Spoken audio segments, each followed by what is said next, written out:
welcome to Front Doors Studio. Today we are talking to Nita Lipinski, who is a medium and clairvoyant, also author of The Knowing, Awake in the Dark. Thanks for joining us again. Thank you for having me.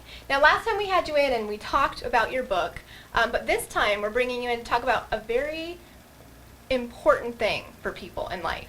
You know, people go through things every day, emotional, anger, things. I mean, just things that we can really work through if we're aware of it. Right. And you had mentioned to me about conscious intent, mindfully making an intention each day to do something about it. Yes. So there are some ways, being a clairvoyant and medium, that you know the healing process and you see people going about their days and there are things that they can be doing to get through those moments. Yes. So let's talk about that. I know one of them was gossiping. Right.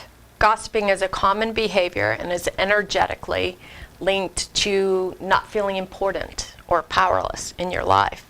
And so you might find yourself gossiping because it garners the attention of other people. The thing that can be negative about that behavior is that you only feel the power when you have the information to give. And once you speak the information, then you are back in the place energetically of not feeling important.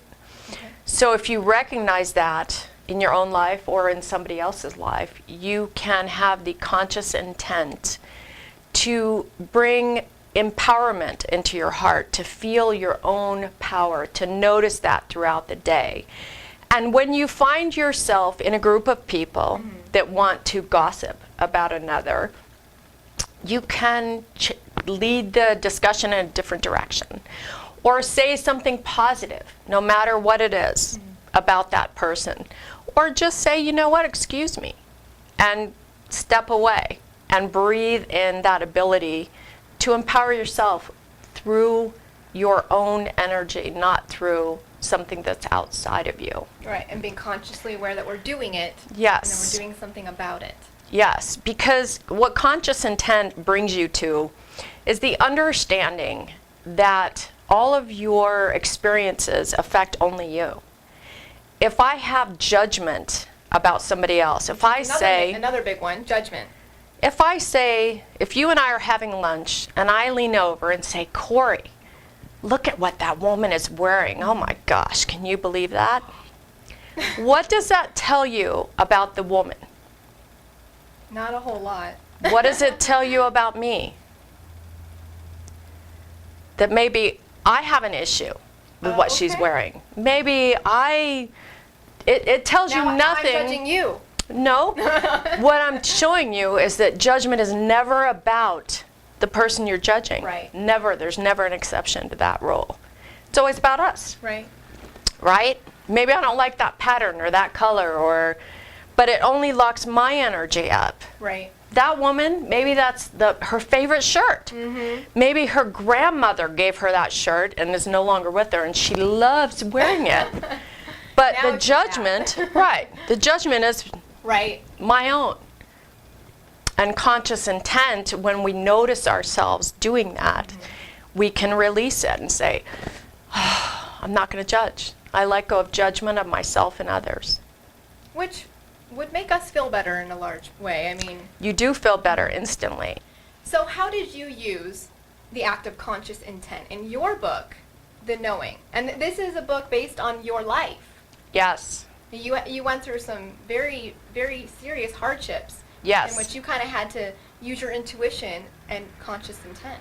Yes. I had a lot of traumatic experiences. And a lot of times, a traumatic past leads you to a dysfunctional future.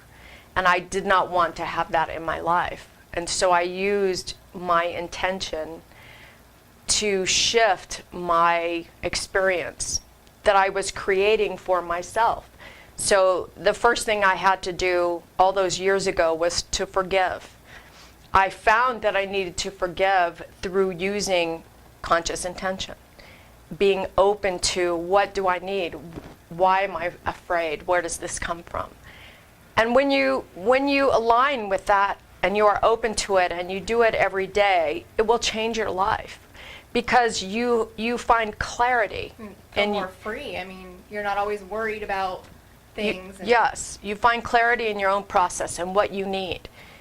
And you may need a different kind of healing than I needed, but you'll know. You'll find what that is.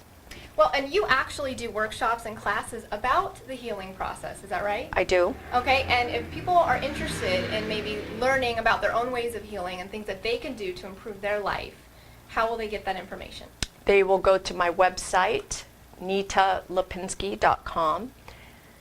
And you want to spell that for them? I was going to ask you, should I spell Go it? ahead and spell it. It's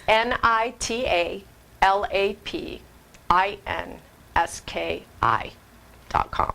Thank you so much for coming in today. Now I realize once I read these healing behaviors, I thought, you know, I need to do these things because they're really a part of your everyday life. So Yes. just being aware of them and making the decision to do something about it. Yes. So thank you so much for coming in today. Thank you for having me.